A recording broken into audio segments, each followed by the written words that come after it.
This table is for real sponsors. You should have checked my name first. Tell your board the $2 billion deal is dead. Wine hit Simone Avery across the chest before the string quartet finished its first measure, a full glass. Cabernet ran from the neckline of her ivory evening dress to the small gold clasp at her waist, then dripped onto the marble floor of the Hawthorne Museum ballroom. For a moment, nobody moved. Simone stood beside table 1, holding an engraved place card with her own name on it. Avery Infrastructure Group, table 1 across from her. Vanessa Whitmore lowered the empty crystal glass. "You were asked to leave this section," Vanessa said. Her voice carried farther than the music. Simone looked down at the spreading stain. She had spent 19 years learning how to stay composed in rooms where one wrong reaction could become the only thing people remembered about her. Tonight tested every year of practice. "I was asked to give up my assigned seat," she said. "I declined." Vanessa gave a short laugh. At 52, she moved through Manhattan charity circles with the confidence of someone whose name appeared on buildings. Her husband, Grant Whitmore, chaired Whitmore Development Partners, the company hosting tonight's Harbor House Foundation Gala. He was also expecting to close the largest transaction of his career before midnight. Vanessa seemed more concerned with the seating chart. "This table is for principals and major sponsors," she said, "not assistants." Simone glanced at the card still in her hand. "You checked my invitation. I don't need to." That answer drew the first visible reaction from the room. A young banquet captain named Owen Park stopped 3 steps away with a silver tray balanced against his palm. Near the auction display, an older woman in a dark green gown lowered her champagne flute. Simone looked back at Vanessa. "You decided I'm an assistant before asking my name. I heard your name." "No, you heard it after you decided." Vanessa's mouth tightened. 10 minutes earlier, she had approached Simone at table 1 and asked her to move to the rear mezzanine so that a late-arriving donor could sit beside Grant Whitmore. Simone had shown her invitation. Vanessa had barely read it. She had studied Simone instead. 43, black, natural hair swept into a low twist. No diamond necklace, no husband hovering nearby, no recognizable society surname printed across the gossip pages. Vanessa had reached her conclusion faster than she had reached for the seating list. Now wine soaked the front of Simone's dress because Simone had refused to cooperate with it. "Ms. Whitmore," Owen said, approaching carefully. "Ms. Avery is listed at table 1. Vanessa turned. The softness in her face vanished. "Owen, please don't involve yourself in something you don't understand." He stopped. Simone noticed the color climb into his cheeks. He knew something. Vanessa knew he knew it. That made her sharper. A man wearing the museum's guest relations badge approached from the north entrance. Vanessa raised 2 fingers before he reached them. "Daniel, could you remove this woman from the sponsor section?" Simone's gaze shifted to him. Daniel Mercer, Director of Guest Relations. Mid-40s, black tuxedo, discreet earpiece, expression already arranged around the version he had been given. "What happened?" he asked. Vanessa answered first. "She became confrontational when I explained that there was a seating error." Simone looked at the wine dripping from her dress. Daniel did too. His eyes paused there. Then he looked away. "My place card is in my hand," Simone said. Daniel glanced at it. "Ms. Avery, I'm sure we can straighten this out somewhere private." "Straighten out what?" "A misunderstanding." Vanessa folded her arms. Simone waited for Daniel to answer. He didn't. She had seen this maneuver in procurement offices, investment committees, and city hearings. Move the uncomfortable person away from witnesses, then rename what happened. She placed the wine-stained card on the white tablecloth. "Before you move me anywhere, check the host file." Vanessa exhaled. "This is exactly the attitude I was talking about." Owen looked toward Daniel. "You should check it." Vanessa turned on him. "Owen." This time he did not retreat. "The seating file," he said. "Check the authorization notes." Something changed in Daniel's face, only for a second. Simone saw it. Vanessa did too. Across the ballroom, Grant Whitmore was laughing with 3 investment bankers beneath a suspended sculpture of blown glass. He had not noticed the confrontation yet. Simone watched him shake hands with the council representing a consortium that had spent 9 months assembling financing for a $2 billion waterfront redevelopment. The final agreement sat unsigned in a leather folio 2 floors above them. One signature remained, hers. Simone picked up a linen napkin and pressed it against her dress. Daniel touched his earpiece. Ms. Avery, I'm asking you to come with me while we verify your credentials.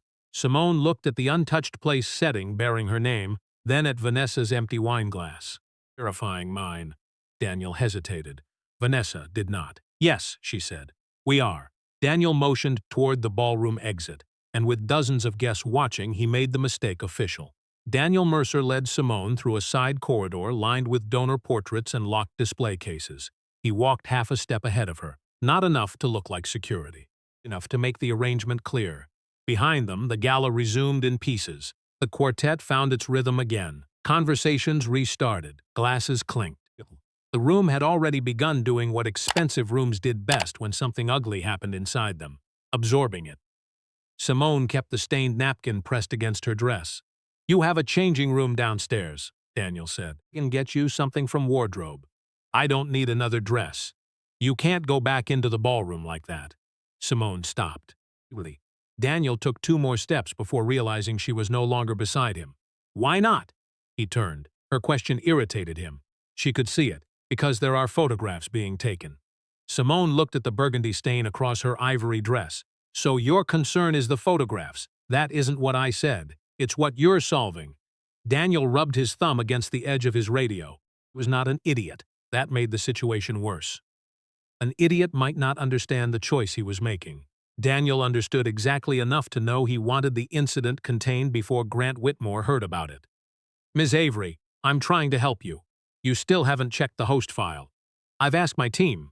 No, Owen asked you to check the authorization notes. Ignored him. Daniel's jaw tightened. Simone had spent too many years negotiating construction concessions, debt covenants, and municipal approvals to miss the difference between someone searching for facts and someone searching for an exit. Daniel wanted an exit. For himself. His radio crackled.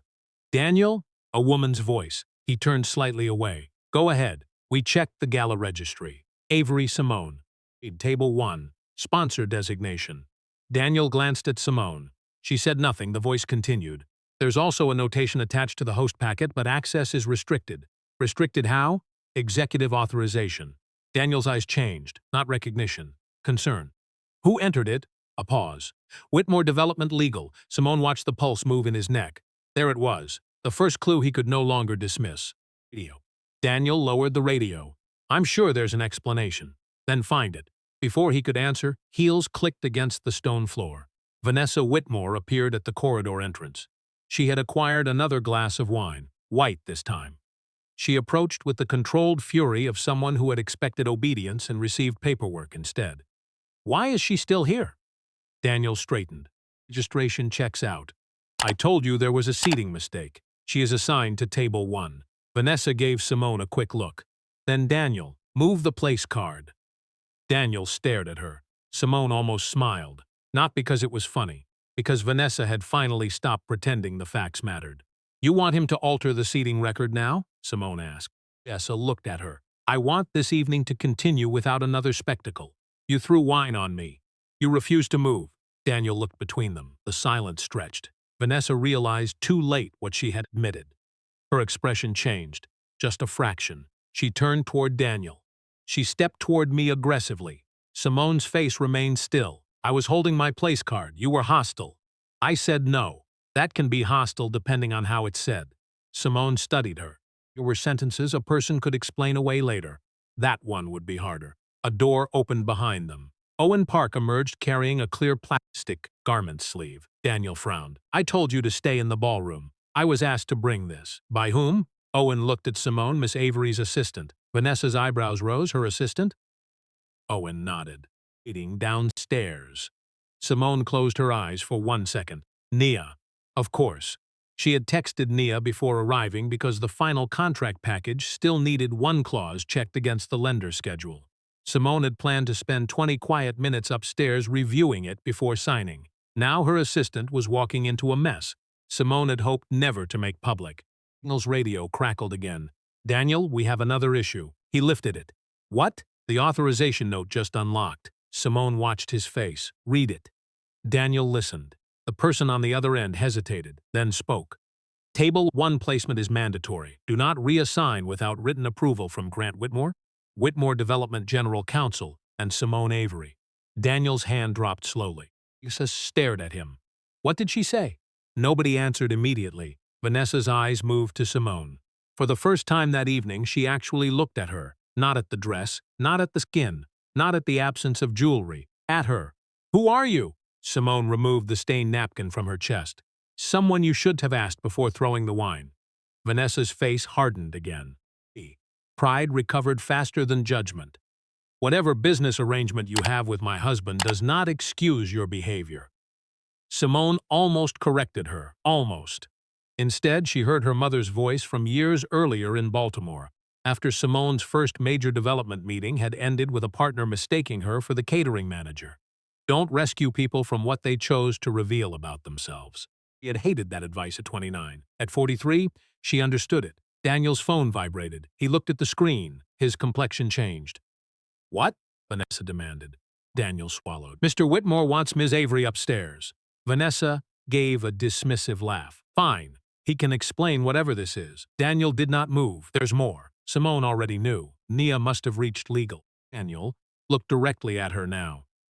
The signing session has been placed on hold. Vanessa stopped smiling. From the ballroom came a burst of applause for something neither of them could see. Simone looked down at the wine drying dark against the fabric. The deal was still alive, barely, and for the first time that night, someone besides her understood that the real problem had never been the dress. It was the decision that stained it. Grant Whitmore was waiting in the museum's executive salon when Simone entered. He stood beside a walnut conference table with his jacket unbuttoned and his bow tie loosened half an inch. At 60, Grant had the practiced warmth of a man who had spent 3 decades raising capital from people who wanted to believe they were already friends. Tonight, the warmth was gone. His eyes landed on Simone's dress, then on Vanessa. What happened? Vanessa answered before Simone reached the table. There was confusion downstairs. Simone pulled out a chair. No confusion. Grant looked at her. She sat. Your wife poured a glass of red wine on me after I refused to surrender my assigned seat. The room went still. Grant's general counsel, Martin Keene, stopped arranging documents at the far end of the table. Nia Brooks stood near the windows holding Simone's black document case. At 36, she had worked beside Simone for 7 years and had developed a face specifically for meetings where someone had done something stupid and expected her to pretend otherwise. She was wearing it now. Grant turned toward Vanessa. Tell me that isn't true. Vanessa placed her wineglass on a side table. She was being intentionally difficult. That wasn't my question. She wouldn't move. Grant stared at her. Vanessa's voice sharpened. I was trying to see Charles beside you. He's bringing $70 million into the foundation campaign, and she was sitting at the principal table without anyone knowing who she was. Nia looked at Simone. Simone gave the slightest shake of her head. Not yet. Grant pressed his fingers against his forehead. Vanessa, Simone Avery is the principal. The sentence landed harder than Simone expected. Vanessa blinked. What? Martin closed the conference room door. Grant gestured toward the documents spread across the table. Avery Infrastructure is leading the equity consortium. Vanessa looked from Grant to Simone, and at the contract. The understanding came in pieces. You're the Avery? Simone disliked the question immediately. Not because Vanessa finally recognized the name, because the respect arrived only after the name acquired value.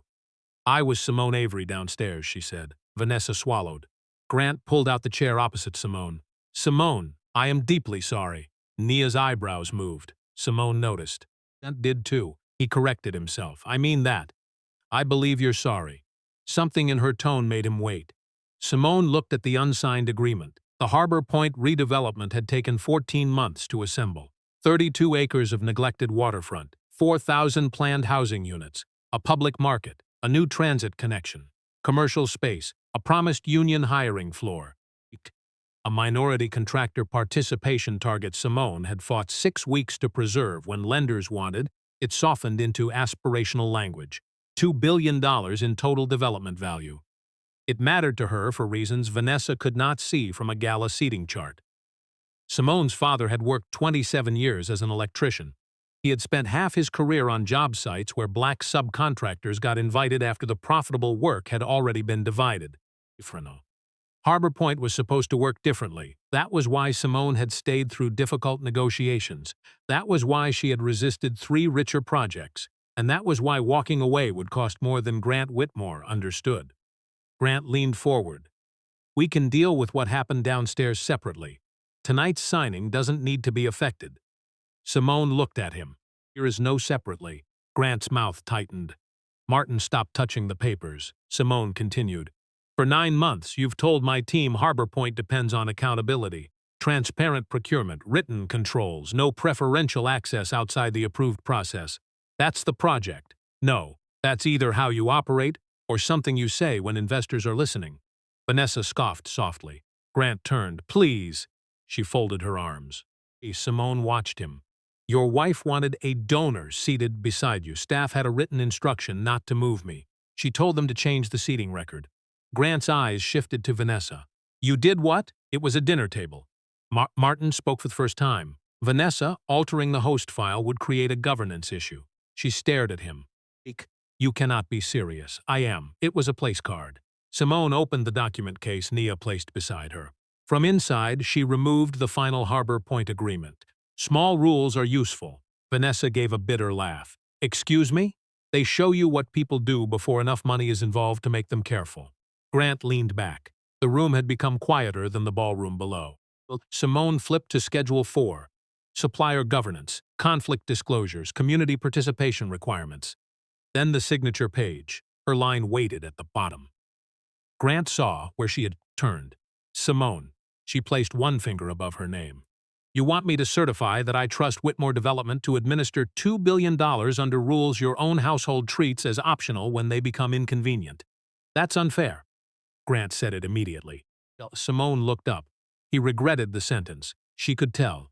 Grant tried again. Vanessa isn't part of project management. Good. The answer surprised him. Simone closed the contract. Then this should be easy to investigate without protecting her. Vanessa stepped forward. Investigate me? Yes, for spilling wine, for directing staff to override a written authorization, then giving a false account after you did it. Vanessa's face lost color. Grant looked at Martin. Martin did not rescue her. Simone pushed the contract toward the center of the table. I'm not signing tonight. Grant's chair moved sharply against the floor. You understand what happens if we miss midnight? Yes. The bridge financing reprices tomorrow morning. No. We could lose the municipal commitment. I read the same closing schedule you did. Grant stared at her. For the first time tonight, anger entered his face, not hatred. Fear. Hundreds of people had worked on Harbor Point. Careers, contracts, political promises, and years of planning sat beneath the neat stack of paper between them. Nia stepped closer to Simone. Quietly, she said, we should talk before you make this permanent. Simone turned. There it was, the disagreement she had expected from almost anyone except Nia. Nia kept her voice low. You can hold the signature without killing the transaction. But if we terminate tonight, the subcontractor pool goes down with Whitmore. Simone knew. That was the painful part. Justice rarely arrived with a clean invoice. Grant heard enough. So this isn't dead. Simone looked at the clock on the wall. 10:41 p.m., then back at him. Not yet. Grant exhaled. A mistake. Relief appeared too early. Simone opened the contract again, removed the signature page, and placed it inside her case. You have until midnight to show me whether what happened downstairs was one woman behaving badly or a company trained to make problems disappear. Grant's relief vanished. Outside the salon windows, Manhattan glittered across the river. Hundreds of guests were still celebrating a deal that no longer existed on paper, and Grant Whitmore had 79 minutes to prove it deserved to. At 10:49 p.m., Martin Keene locked the salon door, not because Simone asked him to, because Grant did. No one touches the event system, Grant said. No deletions, no edits, nothing. Daniel Mercer stood near the wall, his radio clipped to his belt. Vanessa had been asked to return to the ballroom. She had refused. Now she sat near the windows with her arms crossed, looking less embarrassed than offended that anyone had turned her behavior into a matter requiring records. Grant faced Daniel. Show us the authorization history. Daniel hesitated. The Gala system isn't designed as an investigative platform. Martin looked up from his laptop. It has an edit history. Yes. Then open it. Daniel entered his credentials. The screen projected onto a small monitor mounted beside the fireplace. Rows of names appeared, donors, spot board members, table assignments, access notes. Simone watched Daniel move through the menus. He knew exactly where everything was. That interested her. Search my name, she said. Daniel did. Avery, Simone, Table 1. Principal sponsor designation, restricted reassignment, executive authorization required, nothing surprising. Then Martin pointed at a small icon beside the record. What's that? Daniel stopped moving. Revision history. Open it. Daniel glanced at Grant. Grant's voice hardened. Open it. The screen changed. 3 entries appeared. The first came from 6 weeks earlier, when Simone's placement had been approved. The second had been entered at 9:57 that evening. Less than 20 minutes before Vanessa approached her. Daniel read it silently. Martin leaned toward the screen. What does VIP accommodation requested mean? Nobody answered. Simone did not look at Daniel. She looked at Vanessa. Vanessa stared at the screen. Grant noticed. Vanessa? I asked someone to make room for Charles. You told me you asked Simone directly. I did. That edit happened before you spoke to her. Vanessa shifted in her chair. So somebody tried to move Simone before you knew whether she would agree. Vanessa's eyes sharpened. This is becoming ridiculous, Simone spoke. Who entered the request? Daniel enlarged the history field. DM's 417, his own employee ID. Grant slowly turned toward him. Daniel looked sick. It wasn't a reassignment. What was it? Martin asked. A request flag. Requested by whom? Daniel said nothing. Grant stepped closer. Daniel. Daniel rubbed one hand across his mouth. Mrs. Whitmore asked whether Mr. Holloway could be seated beside you. And? I told her table 1 was locked. And? She asked me to find a solution. Simone watched him. There were moments when people finally told the truth because conscience won. This was not one of them. Daniel was calculating which version would hurt least. Which solution? Simone asked. Daniel looked at her. I thought someone might voluntarily move. Someone? He glanced down. Simone waited. Who did you select? Daniel's silence answered first. Then he said her name. You. Grant stepped away from the table. Na's face hardened. Simone felt something quieter. Recognition. Daniel continued quickly. I didn't know who you were. Naya let out a breath through her nose. Simone looked at Daniel. That sentence is the problem. I mean, I didn't understand your role in the transaction. My role was printed in the file. I hadn't opened the restricted note yet. You selected me before checking it. Daniel said nothing. Martin scrolled farther. There's another entry. 10:22 p.m. minutes after the wine had been thrown. Reassignment request cancelled. Then 12 seconds later. Guest conduct review initiated. Martin stared at the screen. Guest conduct? Daniel's shoulders sank. Grant's voice went low. You opened a conduct review on Simone? I was trying to document the incident. Whose conduct? Daniel did not answer. Simone stood. The movement drew every eye in the room. She walked toward the monitor and read the entry herself. No mention of Vanessa. No mention of wine. No mention of the valid table assignment. Only a preliminary note. Guest resisted seating accommodation. Interaction escalated. Removal from principal sponsor area considered. Nija came beside her. You wrote this after seeing the wine on her dress? Daniel looked toward the floor. I had only heard Vanessa's account. I gave you mine, Simone said. You did, and Owen told you to check the authorization file. Yes, you chose not to. Daniel's face tightened. I had a ballroom with 400 people, a foundation chair demanding a seating change, photographers everywhere, and a major donor arriving. I made a judgment call. There it was. A reasonable explanation on the surface. Pressure, time, a crowded event. Important people waiting. Simone understood all of it. None of it explained why she had been selected to absorb the inconvenience. Who else could have moved? She asked. Daniel frowned. What? Table 1. Who else could have been asked? Daniel returned to the seating screen. 12 names. A bank chairman. 2 private equity partners. A retired senator. The foundation's co-chair. 3 major developers. Vanessa. Simone. And 2 investment principals. Any of them, Daniel admitted. Why me? I told you, I didn't recognize you. No. Simone pointed toward the screen. You recognized everyone else. Daniel's mouth opened, closed. Owen Park appeared at the salon doorway. Martin had called him upstairs. He still wore his banquet jacket, though someone had removed the wine tray from his responsibilities. Yet let him enter. Owen looked nervous. You wanted to speak with me? Simone stepped back from the monitor. I want you to tell them what you told Daniel downstairs. Daniel turned sharply. Owen. Grant stopped him with one look. Owen swallowed. Then he spoke. This wasn't the first seating change tonight. Grant frowned. What do you mean? 2 sponsors were moved before dinner. Daniel's face drained. Owen continued. 1 complained, 1 didn't. Why were they moved? Martin asked. Owen looked at Simone, then at Grant. Because people Mrs. Whitmore recognized wanted their tables. The room changed. The incident was no longer a glass of wine. It was a method. Simone looked at the clock. 10:58 p.m. 62 minutes remained. Grant had asked for time to prove his company knew the difference between protecting relationships and corrupting a process. Instead, the first record they opened had shown exactly how the process bent when status pushed against it. Simone reached for her document case. Grant saw her hand move. Simone. She looked at him. For the first time all night, he sounded afraid. Don't make the decision yet. Simone closed the case. I'm not.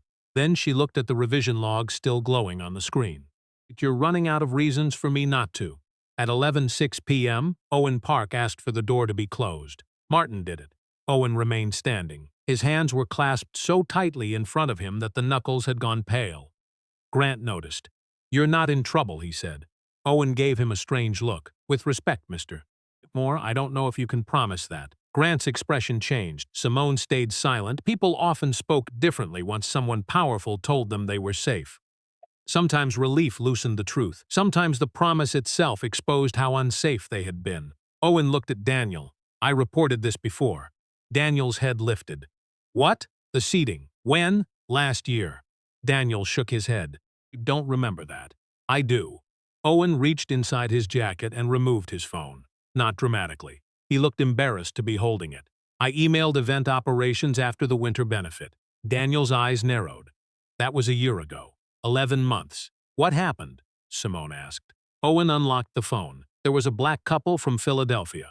They sponsored one of the education programs. I don't remember the amount. That doesn't matter, Simone said. What happened? They were assigned to the front section. Owen looked toward Vanessa. She wanted two friends seated there instead. Vanessa's chair scraped against the floor. You cannot possibly expect me to remember every seating request from every dinner. Owen flinched. Simone saw it. Not fear of the sentence. Fear of the person saying it. Continued. The couple was moved. Did they agree? Martin asked. The husband did. Owen paused. Eventually. That word sat badly in the room. What does eventually mean? Nia asked. Owen looked at her. Someone told them the table had been reorganized because of donor hierarchy. Grant's face hardened. Was that true? No. Daniel stepped in. Owen, you worked banquet service. You weren't responsible for donor classification. I saw the seating sheets. That doesn't mean you knew the full context, I asked. Daniel stopped. Owen held up the phone. I asked because the woman was crying in the coat check hall. Vanessa looked away. Simone did not. What did your email say? Owen found it. His thumb trembled slightly as he scrolled. I wrote that staff were being asked to describe preference changes as sponsor priority adjustments. I said guests were being pressured after seating assignments had already been confirmed. Martin came around the table. Can you forward that to me? Owen hesitated. Daniel saw it. Why are you hesitating?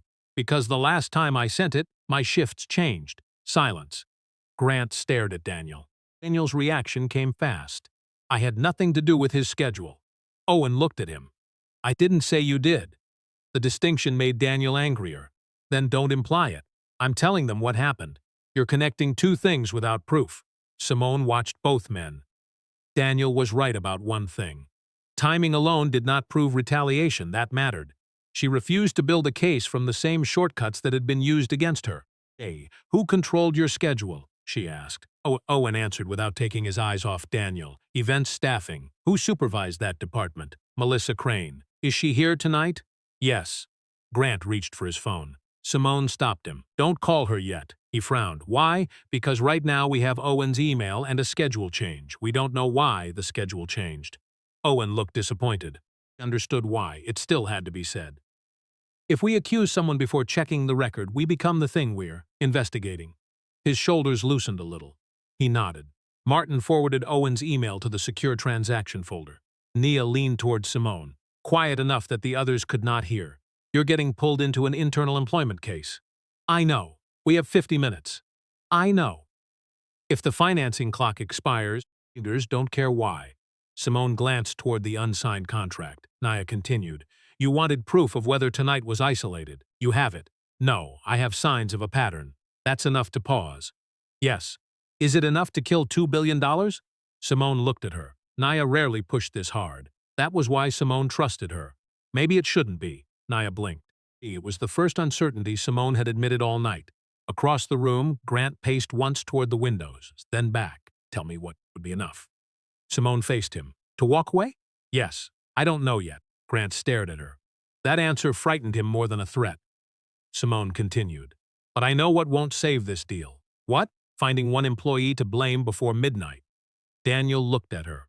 Grant did too. Neither answered. Simone pointed toward the projected event log. If this process was bent repeatedly, then somebody benefited from the bending, somebody normalized it, and somebody learned that reporting it carried a cost. Vanessa stood. I will not sit here while a spilled glass turns into some moral trial of my family. Simone looked at her dress. The wine had begun drying brown at the edges. You're still calling it spilled. Vanessa froze. Nobody rescued her. At 11:14 p.m., Martin's laptop chimed. An email had arrived from the museum's archival server. He opened it. Owen's original complaint. Same date, same wording, same timestamp, and beneath it an internal forwarding chain Owen had never seen. Martin read the first line twice and stepped closer. What? Martin rotated the laptop. The complaint had been forwarded from Events Operations to Daniel Mercer. Daniel stared at the screen, his face emptied. He had told them he did not remember the report. The archive showed something harder to forget, his reply. Do not escalate this outside Event Operations. We cannot turn donor seating preferences into a discrimination issue every time someone is unhappy. Handle staffing internally. Owen stopped breathing for a moment. Grant looked at Daniel. Daniel looked at his own words from 11 months earlier, and Simone finally understood why he had been so quick to lead her away from the ballroom. He had not encountered the problem tonight.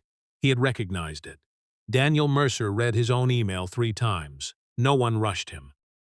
The words stayed on the screen. Do not escalate this outside Event Operations. We cannot turn donor seating preferences into a discrimination issue every time someone is unhappy. Handle staffing internally. 11 months earlier, his name beneath it, his timestamp, his decision. Daniel finally looked up. I remember the complaint now. Owen gave a humorless laugh. Convenient. Daniel flinched. Grant stepped between them before the room could split into another argument. Did you bury it? I didn't bury it. Martin tapped the laptop. You told staff not to escalate it. I contained it. Simone's eyes lifted. Daniel heard himself. He corrected quickly. I handled it at the event level. What did handling it involve? Simone asked. Daniel hesitated. We reviewed the seating procedure. Did you interview the couple? No. Owen? No. Mrs. Whitmore. Daniel looked toward Vanessa. No. Simone nodded once. So you reviewed a complaint without speaking to the people involved. Daniel's face tightened. We had no formal allegation of discrimination. You made sure there wouldn't be one. That is not what happened. Then tell me what happened. Daniel took a breath. He glanced at Grant, but Grant did not help him. Whisper. I was trying to protect the foundation. Owen looked down. Simone remained still. Daniel continued. We had a capital campaign launching. 2 major families were considering 7-figure commitments. Vanessa had relationships with both. A public accusation over seating would have damaged the event, the foundation, probably Grant. Vanessa spoke from the window. Finally, someone remembers what these evenings are for. Grant turned toward her. Vanessa, stop. No. Everyone is acting as though donor management is some filthy secret. People give because relationships matter. Simone looked at her. And people who give less? Vanessa shrugged. They aren't treated badly. That wasn't my question. Vanessa's expression cooled. Grant's patience broke. Answer her. Vanessa stared at her husband. You want me to say it? Fine. Not everyone in a room has the same importance. Owen closed his eyes. Daniel looked toward the floor. Simone heard something settle inside her. Not shock. Clarity. Vanessa had said aloud what the system around her had learned to convert into nicer language. Sponsor accommodation, relationship management, guest prioritization. Whatever phrase made the unequal treatment sound professional enough to survive an email. Nia stepped beside Simone. We have 38 minutes. Simone checked the clock. 7:22 p.m. The bridge financing documents would reprice at midnight if the equity agreement remained unsigned. The project could survive that, maybe. The new terms would add tens of millions over the financing period. One lender might exit. The city could reopen its commitment. Contractors who had spent months preparing bids would be forced to wait. Simone hated the leverage time gave bad decisions. Grant knew it. We can create a corrective agreement tonight, he said. Martin looked at him. Grant continued. Independent review. Outside counsel. protected report. Vanessa removed from any foundation event decisions. Daniel placed on administrative leave pending investigation. Daniel stared at him. Grant, I said pending investigation. Vanessa laughed. So now you're sacrificing everybody to save her signature. Grant turned. I'm trying to save a project. No, Simone said. Grant looked back at her. You're still trying to save the transaction first. His jaw tightened. What do you expect me to do? Pretend $2 billion doesn't matter? No. Then what? Simone walked toward the window. From the salon, she could see part of Harbor Point across the river. Dark warehouses. An abandoned freight terminal. A stretch of waterfront the city had promised would become housing, shops, parks, and jobs.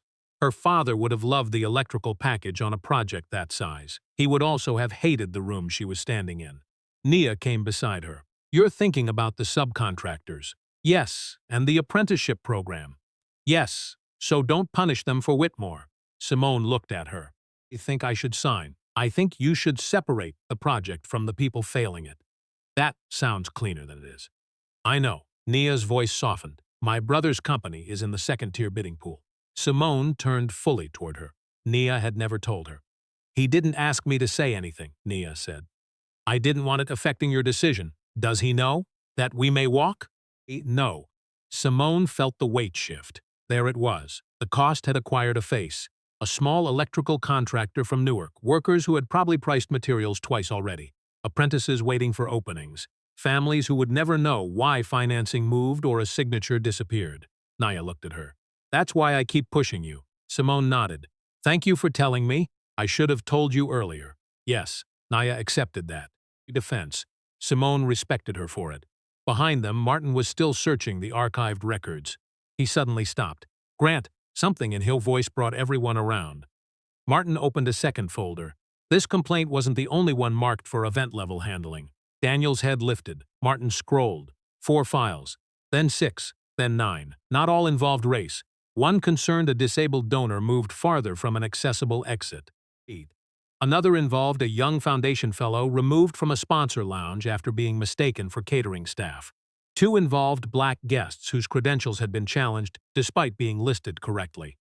Different events, different employees, same classification, resolve locally, no escalation required. Grant stared at the screen. Who authorized that category? Martin clicked the metadata. The answer appeared. Executive Events Committee. Grant's face changed. He chaired that committee. Simone watched him understand it. This was no longer Vanessa's behavior. Not Daniel's email. Not one bad gala. Grant had approved the structure that taught people which complaints mattered enough to become visible. He sat down. For the first time all evening, he had nothing to say. Simone looked at the clock. 11:29 p.m. 31 minutes remained. The question was no longer whether Whitmore Development had a problem. The record had answered that. Now Simone had to decide whether Harbor Point could survive without the people who created it. At 11:32 p.m., Grant Whitmore stopped defending the system. That mattered. Simone could hear the difference in his voice. No polished explanation. No talk about donor expectations. Attempt to separate tonight from the records now open across Martin's laptop. Grant stared at the 9 archived complaints. How far back does this go? Martin searched the metadata. 3 years. Grant looked up. 3. Daniel shifted near the wall. Martin kept reading, possibly longer. This archive only covers the current platform. Grant's eyes moved to Daniel. Did you know? Daniel shook his head. No. Not all of them. That wasn't the question. Daniel's face tightened. I knew we had complaints. How many? I don't know. Try. Daniel looked at the floor. Enough that staff stopped treating them as unusual. Nobody spoke. That sentence did more damage than anything else he had said. Simone looked through the glass toward the ballroom below. From this height, the guests looked orderly. Circles of gowns and tuxedos, moving beneath chandeliers. Servers weaving between them, a photographer directing a smiling couple beneath the foundation banner. A clean picture, the machine underneath it was another matter. Grant sat at the conference table. What do you want? Simone turned. Right now? Yes. Preserve every complaint, every revision log, every staffing record tied to one of these incidents. Martin nodded immediately. You can issue a litigation-style hold. Daniel looked at him. For an internal review. For preservation, Martin said, not an assumption of liability. Simone continued. No one named those complaints gets contacted tonight unless necessary to protect records. Grant frowned. You think people will coordinate stories? I think frightened people talk. Daniel bristled. That sounds like you've already decided we're guilty. No. It sounds like I know what happens when an institution suddenly realizes its records matter. Grant nodded slowly. What else? Daniel steps away from event operations tonight. Daniel's eyes flashed. You're not my employer. No. Simone looked at Grant. He is. Grant took several seconds. Then, Daniel, surrender your event credentials to Martin. Daniel stared at him. Grant, I have worked these events for 12 years. I know. I protected this foundation through donor fights. Press problems, protests, drunk board members, threats, everything. Grant's expression hardened, and somewhere along the way, you started deciding who deserved protection from whom. Daniel's mouth opened. Grant cut him off. Credgels. Daniel looked around the room as though someone might object. No one did. He unclipped the radio first, then his access badge. He placed both on the walnut table. Owen watched him. There was no satisfaction in the young man's face, only fatigue. Daniel turned toward him. I never changed your schedule. Owen met his eyes. Then the review will show that. Daniel flinched. It was the same standard he had denied Simone downstairs. Check the record. He walked out. The door closed softly behind him. Vanessa stood near the window. Hey. So that's it? You humiliate an employee who served this family for 12 years and everybody calls it accountability? Grant looked at her. He's on leave. Because she demanded it. No. Grant's voice sharpened. Because I should have demanded it before she had to. Vanessa stared at him. The room changed again. For the first time, Grant had chosen a side Vanessa had assumed belonged permanently to her. She picked up her clutch. This has become insane. She started to a door. Martin spoke. Vanessa. She stopped. I need your phone preserved. Her face changed. My what? The messages related to tonight's seating arrangements. You are not taking my phone. I'm asking you not to delete anything. I don't take legal instructions from my husband's lawyer. Martin closed the laptop halfway. I'm counsel to Whitmore Development. This is a foundation event, and the Harbor Point transaction was being executed here. Your communications may relate to the conduct now affecting that transaction. Vanessa laughed once, cold. You people have lost perspective. Owen looked away. Naya noticed. So did Simone. Vanessa caught it. What? Owen shook his head. Nothing. No. Say it. Owen hesitated. And did. You said the same thing downstairs. Vanessa's eyes narrowed. What same thing? People. The room went quiet. Vanessa stared at him. For a second, she genuinely did not understand. That was worse than if she had. She turned toward Grant. I'm leaving. Grant looked at Martin. Can she? Martin chose his words carefully. She isn't under detention. She can leave. Document the preservation request. Vanessa walked out without another word. The door shut. Grant sank into the chair she had left behind. Simone checked the clock. 11:39 p.m., 21 minutes. Grant looked at her. We're doing what you asked. No. His eyebrows drew together. You've started. What else is there? Simone walked back to the conference table and opened her document case. It removed the Harbor Point agreement. Grant watched closely. Nia did too. Simone turned to the signature page, then stopped. Grant exhaled so hard it almost became a laugh. Nia's shoulders dropped. Owen looked toward her. Simone raised one hand. I didn't say I'm signing this. Grant's relief disappeared. What are you proposing? A standstill. Martin leaned forward. For how long? 72 hours. Grant shook his head immediately. The bridge lender reprices at midnight. I know. 72 hours could cost us $18 million. Then you finally know the price of ignoring a problem for 3 years. Grant's face tightened. Simone continued before he could answer. Avery Infrastructure keeps its committed capital reserved. We do not terminate tonight. Nia looked at her. This was the compromise she had been pushing for. But Simone was not finished. In return, Whitmore Development agrees to 3 things before midnight. Grant looked at Martin. Martin opened a blank document. Simone counted them on her fingers. First, preservation and outside review of every complaint coded under local resolution, event handling, sponsor accommodation, or equivalent language for the full period you can recover. Martin typed A. Second, an independent project governance committee for Harbor Point. Whitmore does not control the complaint process, supplier disputes, or community participation audits. Grant frowned. That changes the joint venture structure. Yes, you're asking me to surrender operational control.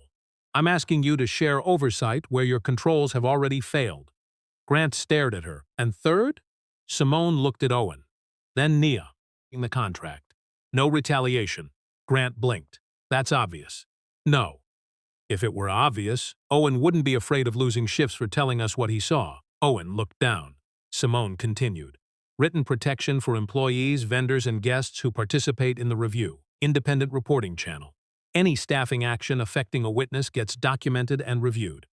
Martin stopped typing. That will take longer than 20 minutes to draft properly. Then draft enough to bind the parties tonight and paper the details tomorrow.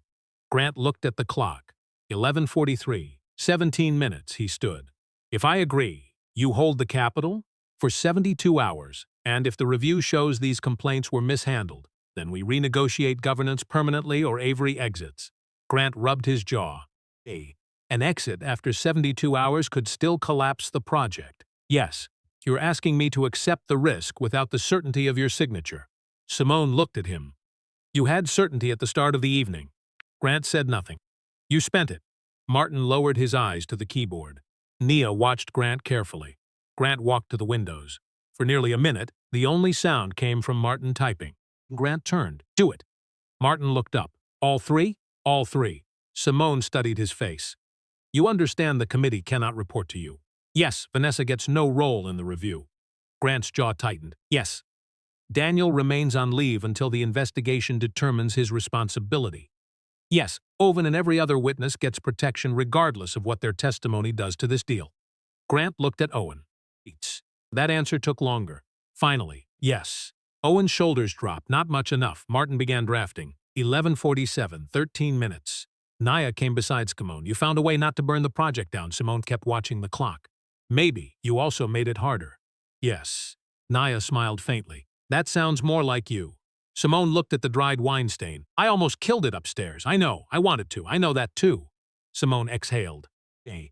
For the first time tonight, the anger she had been carrying found words without an audience. I'm tired of being the person who has to calculate collateral damage before responding to someone else's disrespect. Nia's expression softened. You don't owe them calm. No. Simone looked toward Owen. But I owe the people affected by my decisions thought. That was the difference. At 11:53, Martin printed the 4-page standstill agreement. Grant signed first. Then Martin slid it across to Simone. She read every line. Grant became impatient at 11:56. He hit it poorly. Simone changed one sentence. Martin initialed the revision. Grant did the same. 11:58. Simone signed, not the Harbor Point closing, the standstill. Martin scanned the document and transmitted it to the lender group at 11:59 p.m. The reply arrived seconds later. Capital commitment preserved pending governance review. Repricing suspended for 72 hours. Grant sat down. Nia closed her eyes. Owen whispered something Simone could not hear. The $2 billion deal had survived midnight, but it no longer belonged to Grant Whitmore on the terms he had expected. Simone placed the unsigned closing agreement back inside her case. Then Martin's laptop chimed again. A message from the archival team. They had recovered an older event folder from the previous system. Martin opened it. His expression changed. What? Grant asked. Martin looked at Simone. There are 27 more complaints. The clock clicked past midnight, and the 72 hours had begun. At 12:07 a.m., nobody in the executive salon looked relieved anymore. Martin Keene opened the recovered archive and sorted the 27 complaints by date. The oldest was 4 years and 8 months old. Grant remained seated at the conference table, one hand pressed against his mouth. Read the categories, Simone said. Martin scrolled. Credential challenge, seating reassignment, sponsor lounge access, vendor access, guest removal, staff conduct. How many involve race? I can't determine that from the labels. Don't guess. Martin nodded.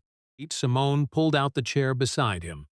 The first complaint involved a black architect invited to speak on a redevelopment panel. Securities had stopped him twice because his badge was labeled incorrectly. The second involved a Latina nonprofit director whose table had been reassigned after a donor complained about her organization's politics. The third involved a wheelchair user whose accessible placement disappeared after a last-minute sponsor request. Different people, different harms, same institutional instinct. Move the person with less perceived power, protect the relationship with more. Grant leaned over Martin's shoulder. Who closed these? Martin opened the disposition field. Most had no name, only department codes. Several ended with the same phrase, resolved through guest recovery.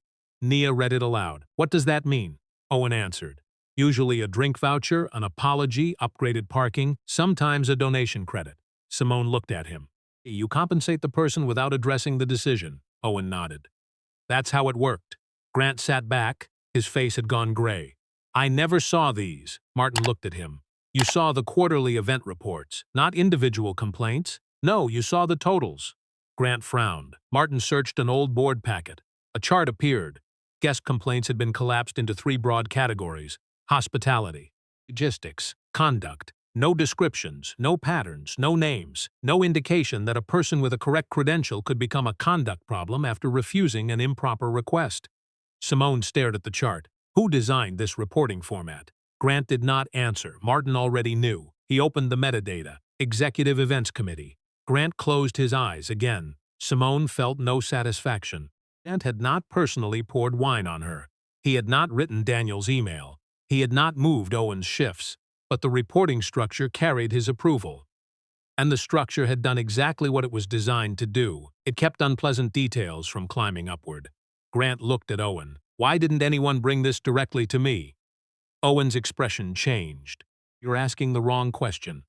Grant stiffened. Simone watched Owen decide whether to continue. He did. Why would we? Grant stared at him. Owen's voice shook, but he kept going.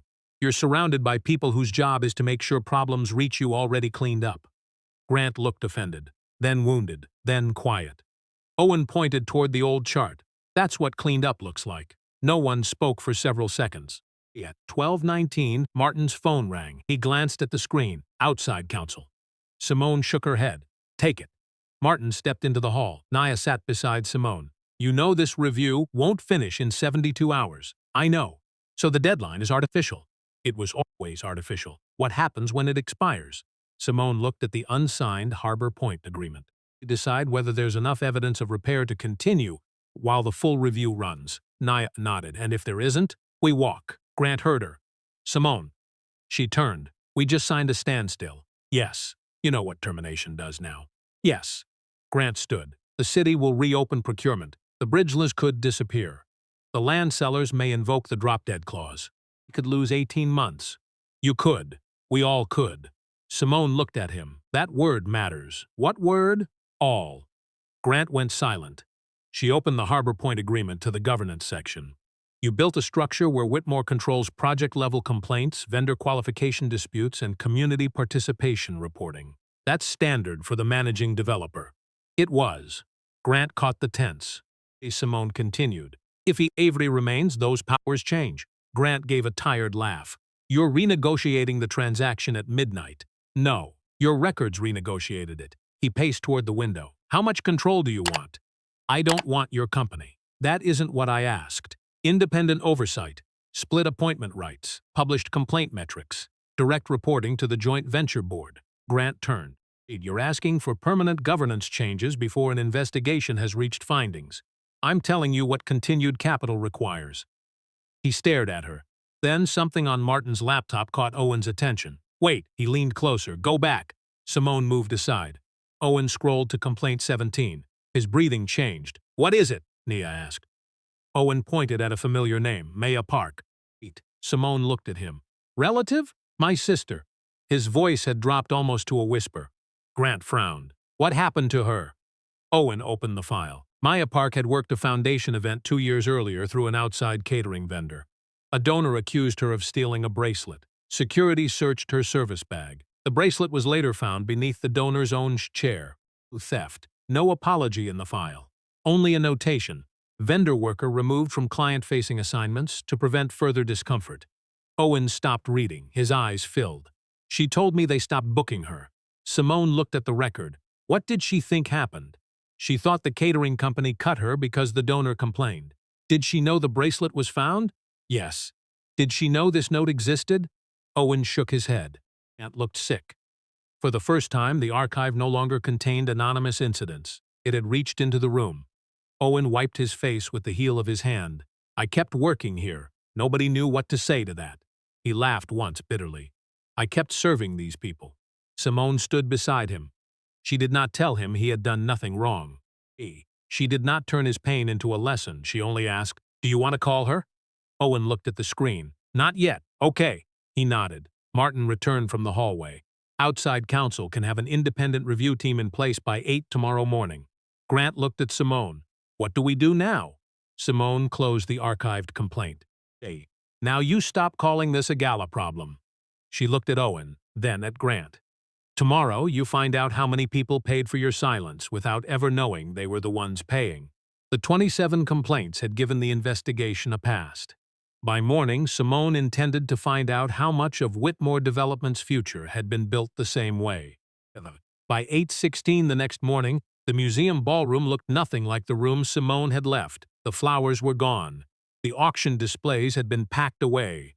Only pale rectangles on the carpet showed where the tables had stood. Simone sat in a small conference room on the second floor, wearing a charcoal suit Nia had brought from her apartment before sunrise. The stained ivory dress hung inside a garment bag against the wall. She had considered sending it to the cleaners. She had not yet. Across the table, two attorneys from an outside review firm worked through records recovered overnight. Martin sat beside them. Grant had arrived 20 minutes earlier and had barely spoken. Owen was not there. Simone had insisted he go home. At 3:40 a.m., he had finally called his sister. That conversation belonged to them. At 8:21, lead investigator Rebecca Sloan closed a folder. "We can't finish a full investigation in 72 hours. Grant looked at Simone. "We already knew that." Rebecca ignored the tension. "But we can give you preliminary findings based on preserved records, system history, staffing data, and the complaints already identified." Simone leaned back. "Go ahead." Rebecca turned the first page. Daniel Mercer did not create the broader practice. Grant's eyes shifted. He enforced it. "Yes," Rebecca tapped the report. "His correspondence shows repeated efforts to prevent guest treatment complaints from reaching senior review when they involved high-value donors or trustees." "Retaliation against Owen?" Simone asked. "Not proven." She appreciated the precision. Rebecca continued. "His schedule did change 14 days after his complaint. The change reduced his premium event hours by roughly 40%. Who made it? Melissa Crane. Why? She says it was based on available records? Mixed. Owen's availability had not changed." Grant rubbed his forehead. "So we investigate further." "Yes." Rebecca turned another page.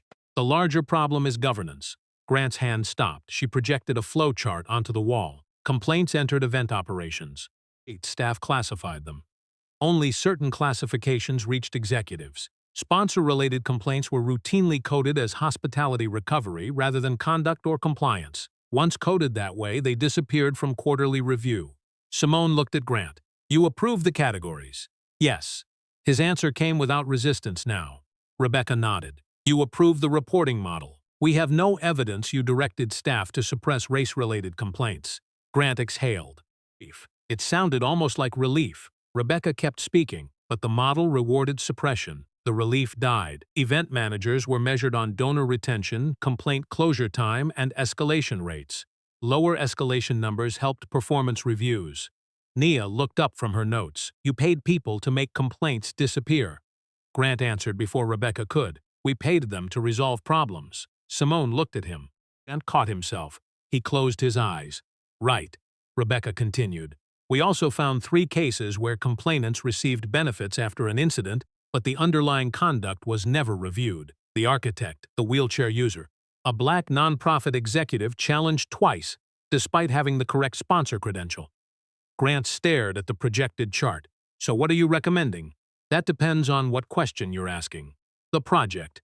Rebecca closed the file. "I'm not advising on whether Avery infrastructure should remain in Harbor Point." Grant looked at Simone. Of course he did. The room always came back to her signature. Simone reached into her document case. She removed the original closing agreement. The same stack Grant had expected her to sign under chandeliers the night before. She placed it on the table. Grant leaned forward. Nia did not. She knew Simone well enough now to read the difference between preparation and surrender. Simone opened to the signature page. Her line remained blank. "The original deal is dead," she said. Grant went still. For several seconds, nobody moved. "What does that mean?" he asked. "It means Avery Infrastructure will not sign this agreement." Grant's face hardened. Gave me 72 hours. I gave the project 72 hours. You're terminating before the deadline. No. Simone slid a second document across the table. Martin recognized it first. His eyebrows rose. A replacement term sheet. Grant looked at him, then at Simone. She had drafted most of it between 4 and 6 that morning with Nia and Avery's counsel. A. The economics were largely unchanged. The governance was not. Whitmore Development would lose unilateral control over supplier qualification appeals. Community participation reporting would move to an independent administrator. Complaint data would go directly to the joint venture board. Witness retaliation protections would become contractual. And the executive events operation responsible for the gala would have no role in Harbor Point stakeholder functions until the outside review finished. And read the first 2 pages. This gives Avery veto authority over compliance appointments. It gives both partners veto authority. That's not how we negotiated this. Correct. He looked up. You're using what happened to seize control. There it was. The old instinct. Simone felt the anger rise again. This time she let him see some of it. No, Grant. Her voice stayed level, but it no longer protected him from the edge. I'm refusing to invest under controls your own records proved unreliable. He stared at her, she continued. You can reject the term sheet and lose Avery. Yes, the deal collapses. The original deal already has. Grant pushed his chair back. For the first time since midnight, he looked less like a frightened executive and more like the negotiator who had built his company. You know other capital partners will hear about this. They should. You know they may decide you're impossible to work with. Nia looked toward Simone. The sentence had landed where Grant intended. Simone had heard versions of it her entire career. Difficult, rigid, political, sensitive. All the words people found when a black woman made expensive men live under the terms they had already agreed to. She almost answered from anger. Almost. Then she saw the garment bag against the wall. The brown wine stain remained visible through the thin plastic. She looked back at Grant. Last night your wife poured wine on me because I wouldn't give away my chair. Grant said nothing. I'm not spending this morning giving away mine. Silence. Rebecca lowered her eyes to the report. Grant returned to the term sheet. He read, page by page. 10 minutes passed. At 8:44 he picked up a pen. He did not sign. He looked at Simone first. If I agree to this, Vanessa has no involvement with Foundation-hosted Harbor Point events. Correct. Daniel remains suspended, pending the review, and if the review finds broader misconduct, then consequences follow the findings. Not revenge. No, that answer seemed to matter to him. And signed. Nia let out a breath. Martin countersigned for receipt. The $2 billion agreement everyone had celebrated the night before was officially gone. In its place sat a harder deal. More oversight, more cost, less comfort. Simone signed last. Then she looked at Grant.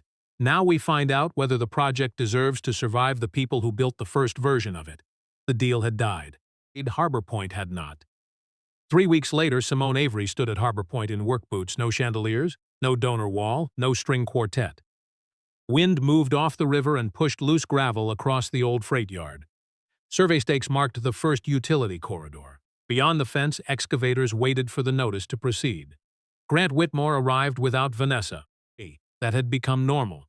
The outside review was not finished, but its first findings had already forced changes neither of them could undo. Daniel Mercer had resigned after investigators confirmed he repeatedly discouraged escalation of sponsor-related complaints and altered incident summaries to protect donor relationships. The review had not found evidence that he changed Owen's schedule himself. Melissa Crane had her explanation about availability collapsed when payroll records showed Owen's premium event hours had been reassigned to employees with less seniority within 2 weeks of his complaint. More Development terminated her employment after the review and an independent HR process. Owen had been offered reinstatement to premium events with back pay for the lost shifts.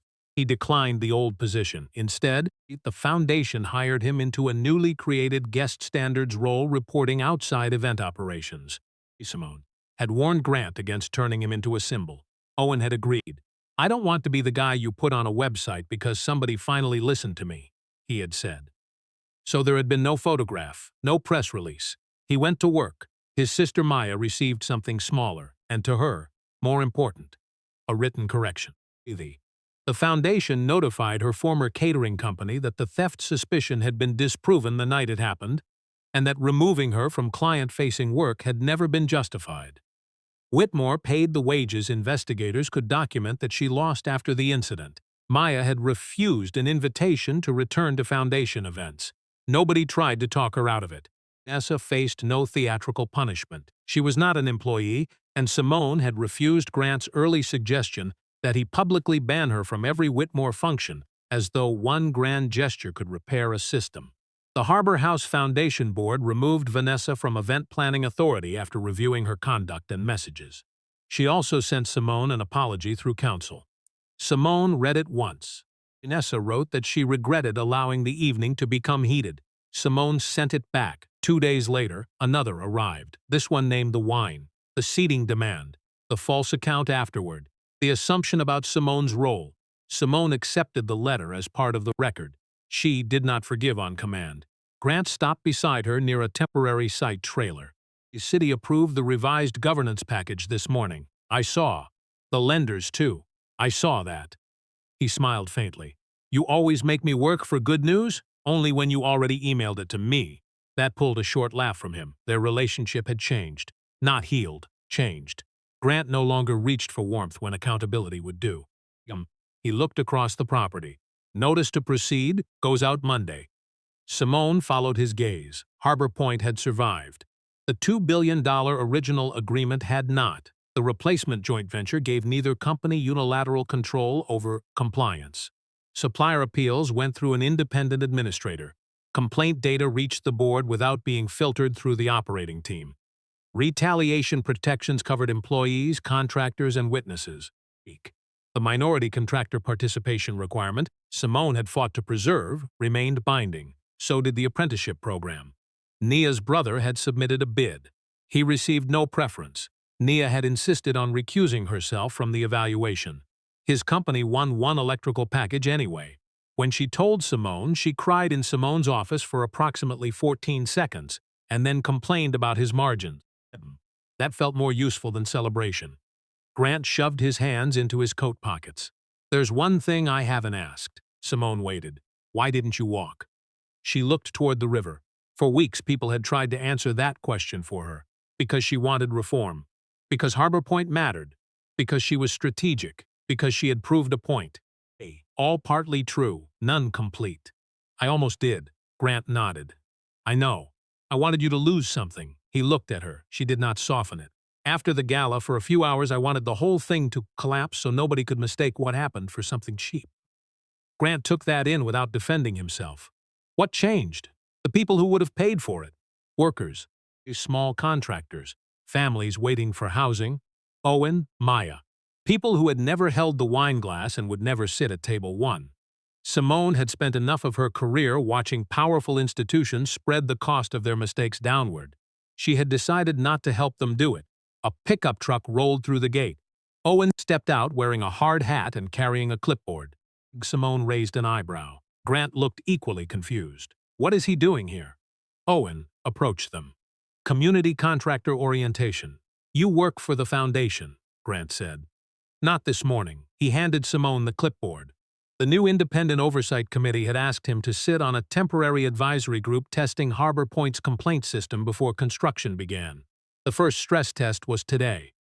Simone read the top page.